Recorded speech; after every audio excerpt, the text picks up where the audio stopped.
Somebody understands me.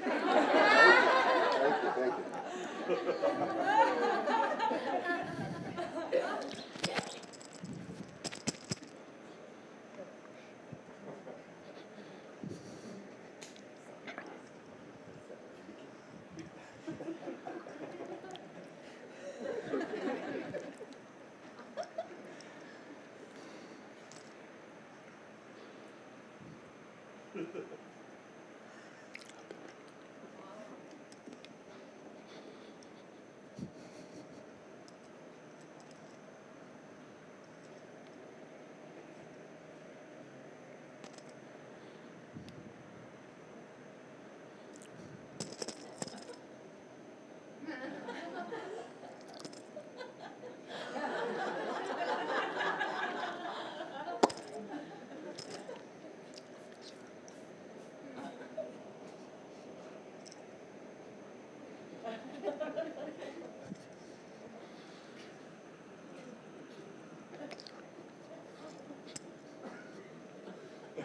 you.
Good evening. Thank you. Thank you. I hope that helps. Go to the mirror. And check. Let me know. Text me on WhatsApp. Okay. I was 20 years old studying pantomime with my teacher, Samuel Avatal, in Boulder, Colorado, at his school called the Centre du Silence, the Center of Silence. And I was showing him a skit that I had produced, I had written, where I stepped over a bathtub edge, I would take a bath and fall asleep and go underneath the water and live in the undersea world and come back up and realize I was awake in the bathtub. I was excited to show him. This was my teacher. I'll tell you why in a moment. It changed my life. He's still here with me. But I stepped over that edge of the bathtub, and Samuel, and he was about this tall, a lot of hair from here, Moroccan, spoke French a lot, and I would just go over and he'd go, "No, David, do it again." And I was 20, so I was doing my best. "No, David, do it again." Okay, I knew I had it this time. Waiting for his voice. "No, David, you are doing it. Don't do it. Just do it." It was the beginning of my learning that he would also later say, "You are being the artist, don't be the artist. Let the great artist be the artist." He was trying to point to the idea that the egoic me that wanted you to like me performing or wanted to do it right for my teacher was a little me. So he was really teaching us in this 30-day intensive when I was 20 years old. he brought his lineage of Kabbalistic and mystical tradition of his family. So the mystical tradition of Judaism was taught for 30 days to me. Every Hebrew letter, every day he would explain the cosmic and universal principle of the Hebrew letter. And so then he would say, go, create. So he would share deep learnings, and then he would say, go create with your partner, physically manifesting how you perceive that lesson. So we would spend every day creating mimes. Could be baseball, could be abstract. But we'd come back and he would comment. So for 30 days, the Hebrew letters and then continuing practice, he was pressing us to realize that in this empty space of life, in this case on the stage as a metaphor, in this empty space, I, as the creative artist, could only portray everything, because he didn't believe it was empty, it was actually infinitely full.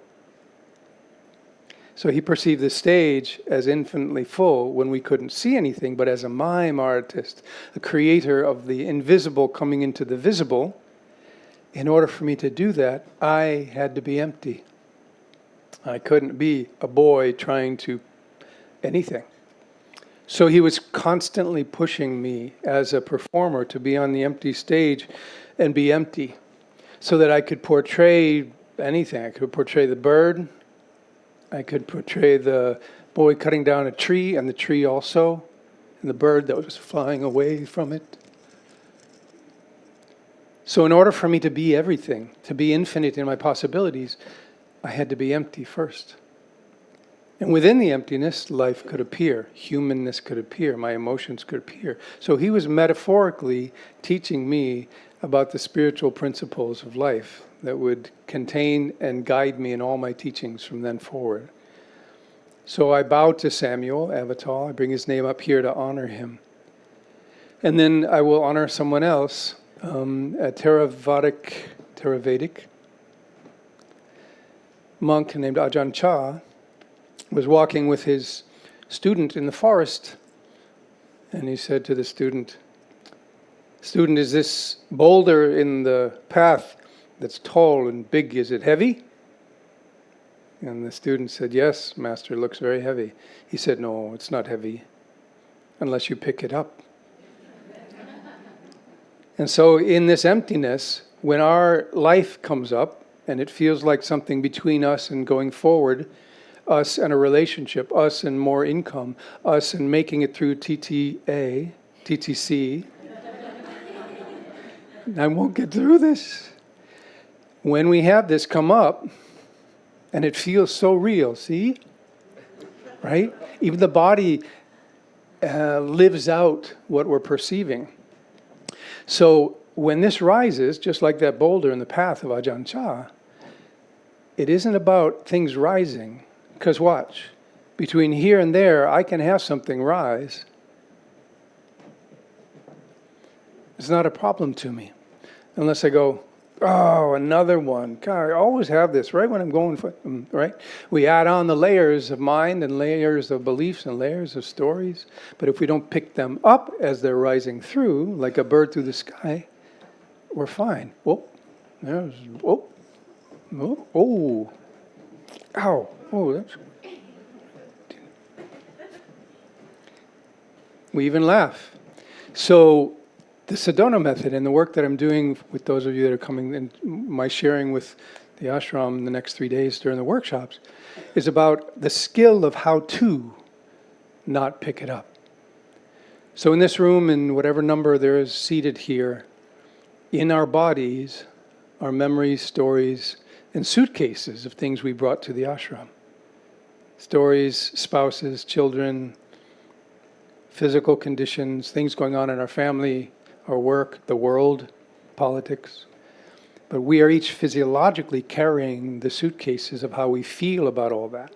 And in the beautiful 20 practices that you talked about yesterday, in the letting go or recognizing the truth of being both the field and the knower of the field, and then recognizing both were made of limitless consciousness, that step of back from being the field, the phenomena, the emotions, is a big step for most of us.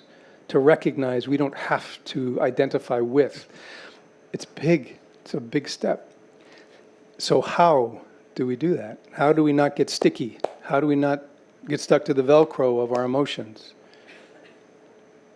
Well, there's a number of paths to the sun, right? A number of rays to the sun. And you all have beautiful ones here at the ashram. In fact, Ilana and I were doing a little video out by the beach, and what came to me to say was, coming to teaching here at the Shivananda ashram is like coming to a great feast where incredible food is already being served. And my position is just to bring another dish. Ideally a dish that's transformative and really can change lives. But it's tasty.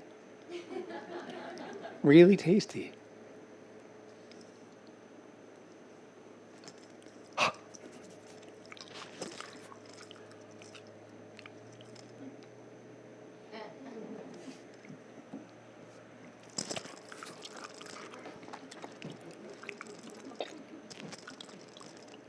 I don't usually have a mic while I'm doing my mime, so. So what is letting go, really? What is the Sedona Method? Letting go has two approaches. One is there's a me, there's an emotion or a story or a belief or an identification. I would like to let it go so I could experience freedom. So that's one approach, and that is what we do with our practices. There's a me doing something to change my state. Then there's the other, and that's what we do, most all of us, unless this other is how we live, and most of us don't, which is to simply realize and recognize that this is a fabrication. It's real in experience, but it's not ultimately the truth, this wall. It's real. And if I were a practitioner or a friend with any of you, and someone said, David, this is killing me, I can't get past this wall, I would have profound compassion. I would say, I know, it's really hard when we have that happen. I know, I personally know what it feels like to feel like there's a wall and I'm stuck, I can't go forward. I really get that. Would you like to do some work on it? But I don't say, that's not real.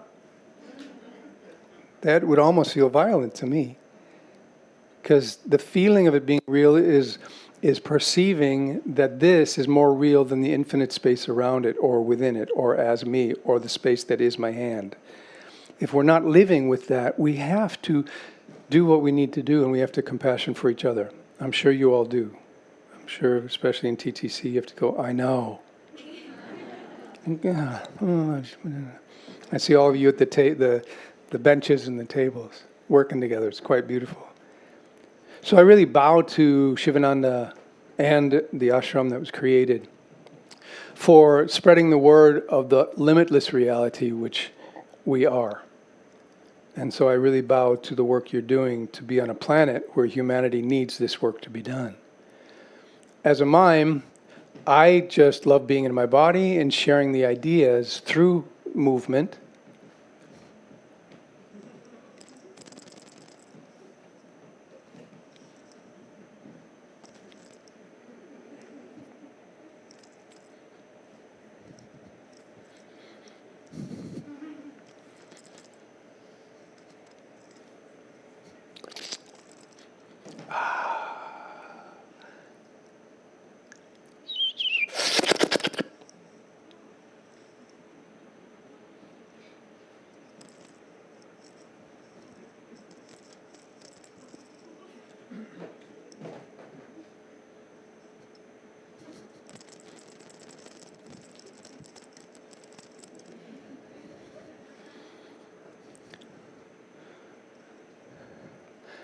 I didn't know I was going to do that. But that's how we live, isn't it? That's our option. That's our option. I don't know as much as I thought I did. I don't know what I'm about to do next.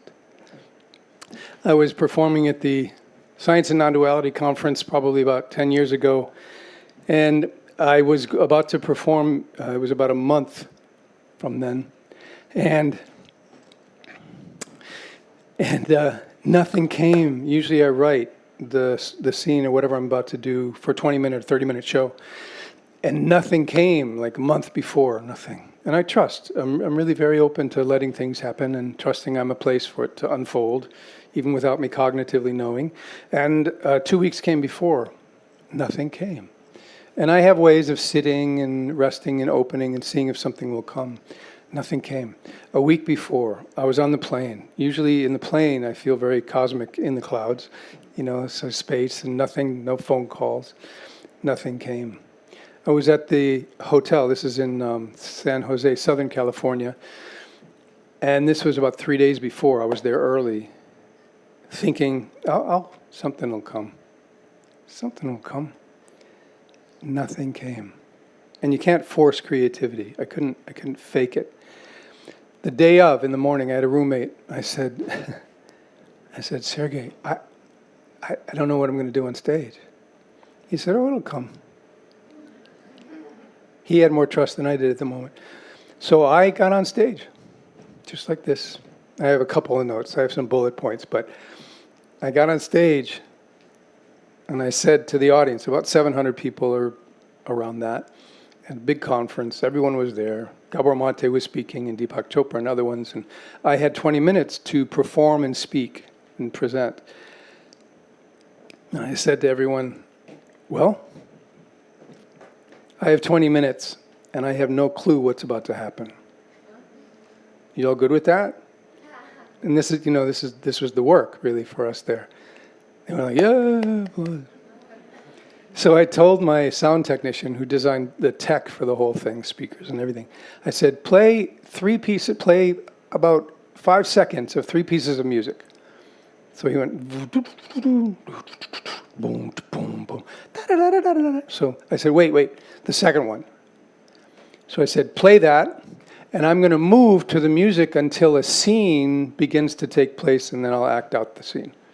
Okay, just from the music. So we played the music. It was this African kind of drumming, so I was doing all kinds of just really loose, and pretty soon my hand started to do this. And I started to do this.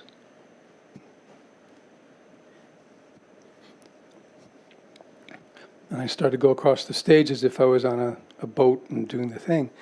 And then it became an alligator, a crocodile. The crocodile bit me, and I was going to kill it with my spear, and I chose not to. And I was figuring this all out as I was going. I chose not to. And the crocodile was staring at me, and I was staring at it. Longest time. And he opened and slid back into the water.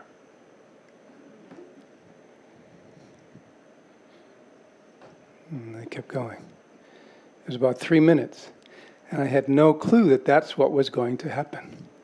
I'm just sharing this with you because at some point, my capacity to be here with you right now, not being completely sure about what I'm going to say, feels to me wonderful.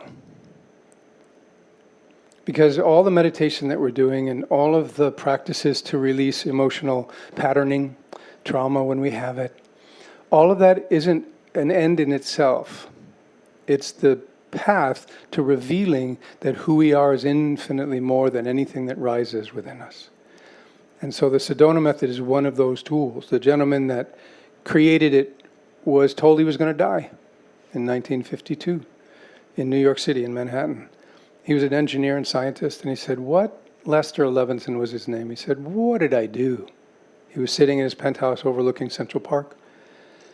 He said, what did I do? He was a scientist, so he had to figure this out. And he sat in his penthouse for 3 months, not doing anything but waiting to die. And he said, okay, Lester, what do I want out of life before I die? He said, I just want happiness. He said, okay, so deductive reasoning, right? He said, when was I happiest? And this was a switch. This was something. He said, this is interesting, surprising. I'm happiest when I'm loving, not when I'm getting love. He said that was the beginning for him. Not when he was getting love from others or being loved. It was when he was feeling the sense of lovingness. So for 3 months, he looked at every place in his body and his story where he wasn't loving.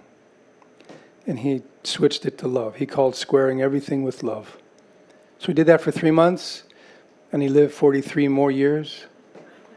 Because at the end of those 3 months, his body had unleashed so much of the contracted life force that his whole body, he walked for 3 full days. And so as the story goes, without stopping eating, drinking, he unleashed life force in his body. But he had a problem at the end of those 3 days. Because that sense of bliss and joy that came, if it arrived, it could also depart. So it was a state, and he didn't want a state. He wanted the source of all happiness. So he even let go of the bliss happiness that he was holding on to. And when that happened, the story of Lester disappeared. And he was just unlimited presence. So for 2 years he was silent, he didn't speak, he had nothing to say. And then he started to see people and perceive them as himself. So he just wanted himself to be awake to who it was. So he started to teach and share with people for 20 years. And then he lived in Sedona. And some followed him there. And it was there where he realized that the egoic sense of mind was stuck in the perception of lacking something. Just that. Take that in for a minute. Just that. The perception that you lack something. You lack financial, you lack being something, you're not confident yet, your self-esteem is low, you lack the energy, you lack. That perception of lack is suffering. I heard someone once tell me, who was a Buddhist monk, he said it's not just that in the Four Noble Truths, the first one isn't life is suffering. For him, it was life is insatiable, meaning we never feel fulfilled. There's always something else, always something more. And so when we let go for a moment, what Lester created was the perception that if we let go of the perception of lack, just for a nanosecond, our true abundance of being is revealed. And the emotion that was triggered by the lack, fear, anger, pride, grief, arrogance, there was another word you used last night, which I really loved. Ostentatiousness, right. Those disappear when we don't need to be them in order to get something. Right? The emotions are often in order to achieve something, to control something, to force somebody to love us, to manipulate. It can be trauma, so it can be true innocence wounded.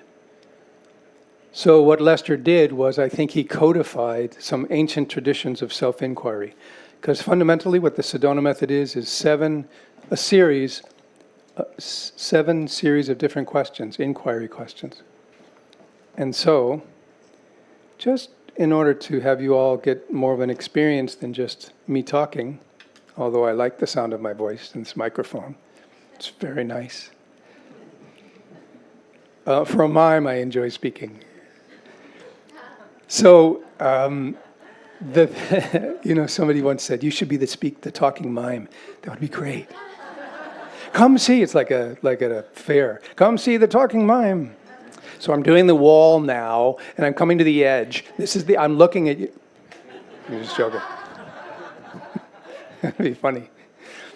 So the principle is, in this room with all of the bodies and souls that we are, within us we have stored pain, sufferings, innocence, wounded, betrayed. And so I'd like you all to do something with me physically. I need everybody to be a mime with me for a minute. Okay, and let me show you first. When you put your hand up, that you can do it with me if you want. Some of you I could tell love it. It's like, oh, I'll do this. This hand has to stop at some point. The trick in illusion in mime is the contrast between solidity and nothing. If I do this you can't see the wall, or this. So there has to be contrast, right? So we're going to do that together. Everybody, to the degree that you wish to participate, I hope you do.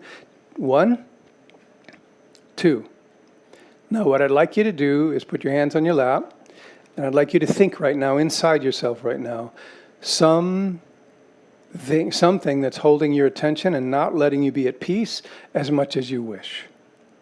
Okay, everybody within yourselves, what's something that's holding your attention? Could be back at home, could be here, could be in the world that's going on, Okay, something that's not letting you be as at peace as you would like and is holding your attention. Okay? Everyone have something? Anybody not? I can give you some of mine. I have a couple. Let me just bring them out. Okay? So I want you to think about that for a minute. Okay? Whatever that is for you. Earnestly, what is that?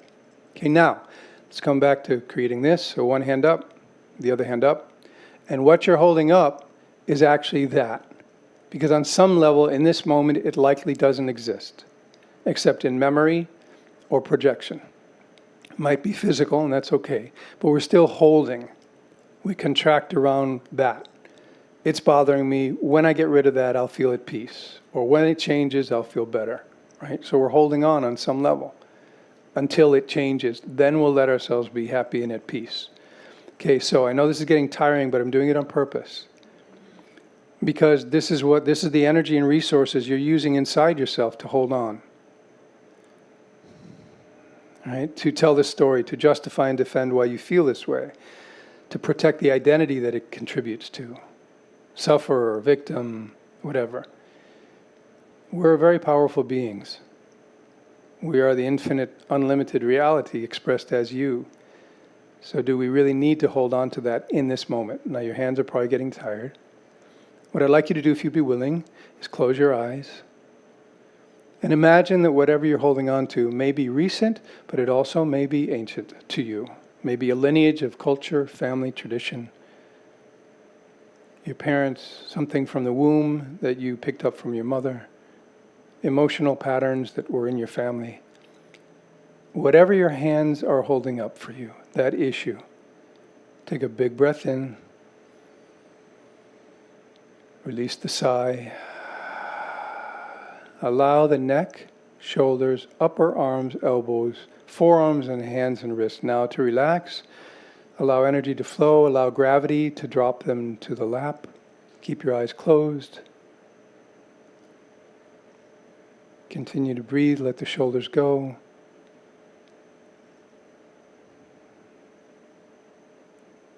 Now notice that without holding that up, without reconstructing it each moment, or projecting it, check within and see what is here.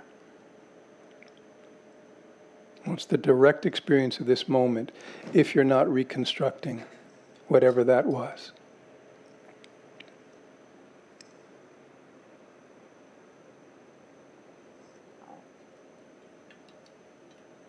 So now in this moment, as your eyes are still closed, can you be open to the possibility that whatever that issue was, that wasn't letting you be as at peace as you wish, in this moment does not require itself to be reconstructed.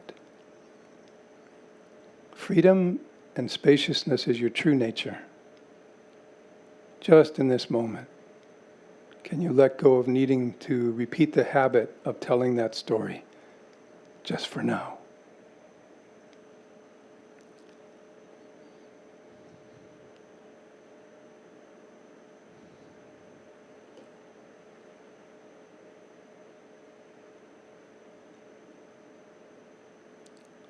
Whatever that story was the field. It was phenomena. It was of this realm of the world.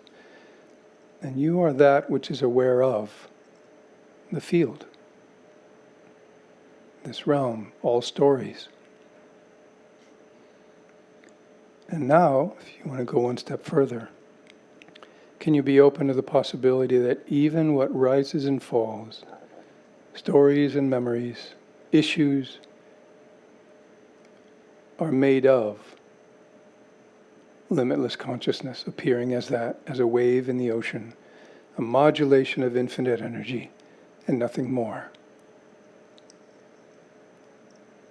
If you don't add the human interpretation of the story, it's just a wave rising and dissolving.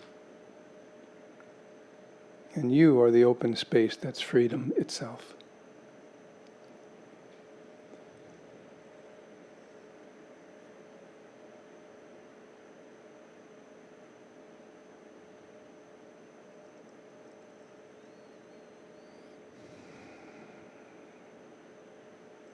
Okay, good. So in this moment, we're not going to do running the mic, but if you would be willing to raise your hand and just tell me what the result is between holding your hand up with the issue and what's here without it, or what's here in this moment. Would anyone be willing to share? Raise your hand and just, yes, please. Relief. Great, thank you. We're not looking for anything specific. What's rising within you without that? What's here? Yes? Oh, sorry. If you touch your hair, I'm like at an auction. Yes? 200 for the picture. She was just doing her hair. Anybody else? Yes, please. Spaciousness. Good. And? I just felt all this open space between my core. Open space? Inside my core. Inside your core. Yeah. Great. Great. The Sedona Method is actually designed to reveal the openness as our core, spaciousness as our core, by honoring emotions, feelings, and beliefs. Honoring them. Because they come from innocence. We didn't do it we didn't suffer on purpose.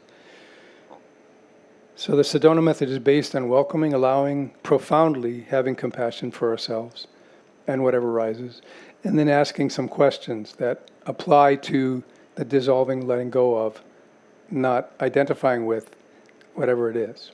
I'll give you an example. So if you think about, I don't want to do this again because you're feeling a little better, but if you think about anything in your life that you're resisting or wish was different, that in this moment, can you allow that it's here to whatever degree it is? It's just a recognition. It's first. Then, can you also welcome can you check in and tell me if that thing, which is bothering you in your life or you're resisting, is it bringing you peace? Is it working to make your life the way you want it to be, this thing you're resisting? Is the resistance or the wishing it was different working to make your life better? It's likely that it's not. Then there's 3 questions. This is the most fundamental Sedona method of the 7. Would you be open to or interested in allowing whatever that issue is or the feeling or emotion about it, the resistance, would you be open to or interested in allowing that feeling to dissolve or relax if it could? First is just, are you interested? You don't have to do it yet. Because the psyche and the mind and the habits will go, yeah, I could, but I can't because don't go there yet. Second question. Would you consider a little bit more ownership? Would you consider the possibility of allowing that issue or that emotion or resistance to soften or relax if you could? Just would you consider? And then the third one is, when? When would you be open to allowing that issue or resistance to soften, relax, and for you to feel a bit more free? When? If now, could you allow it to dissolve, to transmute like Lester did, for it to reveal its divine nature of energy, and for you to feel a bit more free?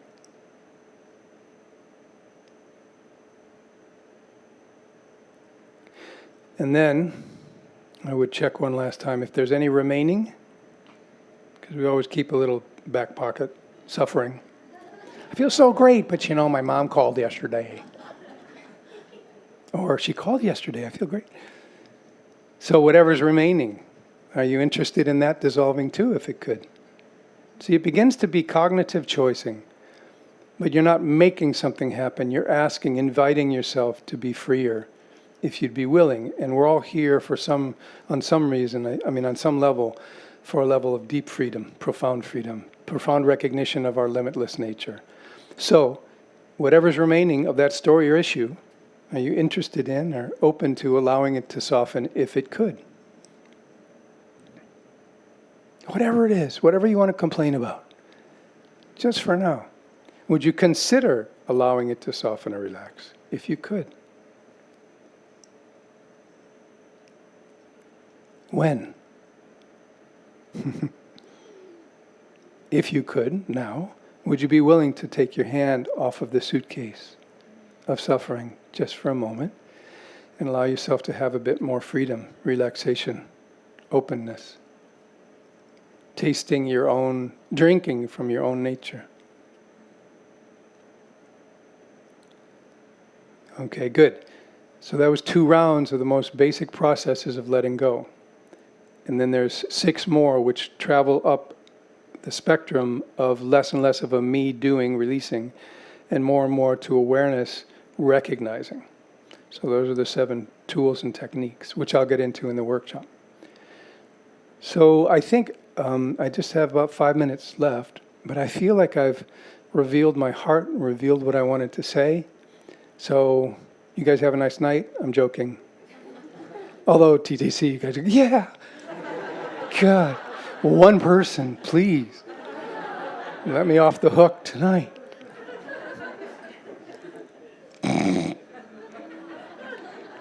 Who didn't finish today, they have to go home. So I do want to have questions and answers if anyone has anything that came up about what I've talked about so far, or even an observation or insight. Yes, please. What brought me to the Sedona Method?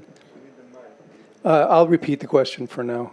Or you can do that if you want. But I'll repeat the question. She said, what brought me to the Sedona Method? I was at a party in college. Yeah, I'm not going where you think I'm going. And I got into my car after the party, and I started screaming at the top, hurting my throat, yelling and screaming, hitting the passenger seat and the steering wheel. I was angry. Who do you think I was most angry at? Myself, because I'd been in the party being fake, saying things I didn't really want to say, not saying what I really wanted. It was like I was encaged inside myself. Raise your hand if you kind of know what I'm referring to sometimes, where you really are someone else inside than what you're revealing. Yeah. So I was mad at myself. I exploded, and it scared me. Because I didn't, and it happened for about 10 years. I never broke anything or anybody else, but it scared me. And then I had a girlfriend when I was about 28 who said, you really could use the Sedona Method. And you all know what happens when someone that you love tells you should do this. You don't. So we broke up, and I did the Sedona Method.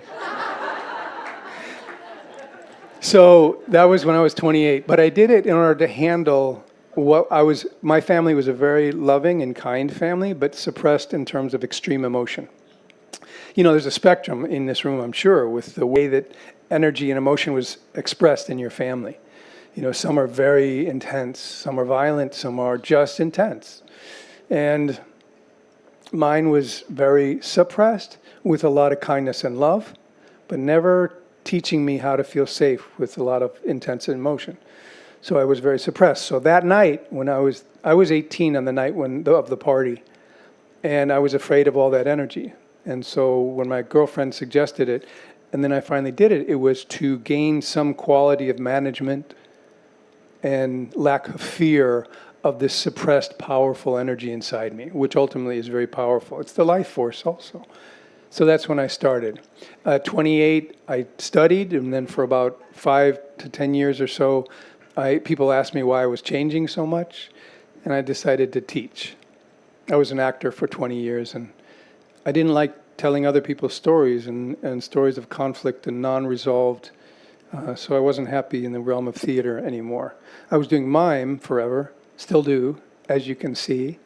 But it became, and this is a good place to begin to end. I'll take one more question. But what I realized after listening to you, Swamiji, last night was this idea that the Sedona Method, in a way, is a modern, codified way of pure self-inquiry to reveal Ramana Maharshi's Who Am I? Or Nisargadatta Maharaj.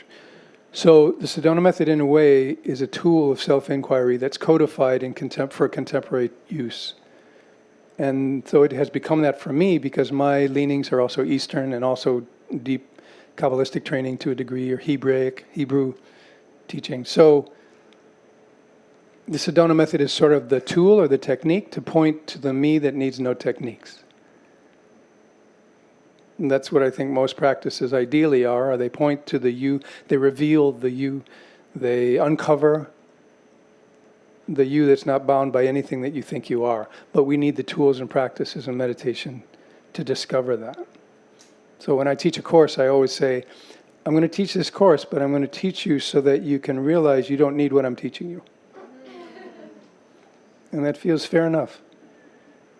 So one last question, and then I'll close, if there is one. Okay, great. So it's a blessing, and I have such gratitude for all of you that are doing such important work here, guiding and teaching and leading. I was in New York. I knew the Vedanta Center in New York. I was in Manhattan for 20 years. But I have nothing else but silence. I would ask one thing, a gentle breath in of 4 and a gentle breath out of 4. So the silence is the last thing that we know together. Okay, and we begin.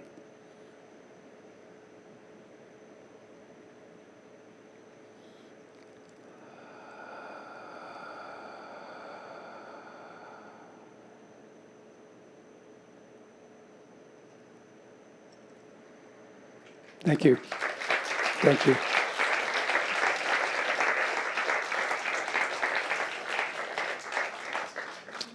I think, remember 11:30 tomorrow if you want to talk to me before.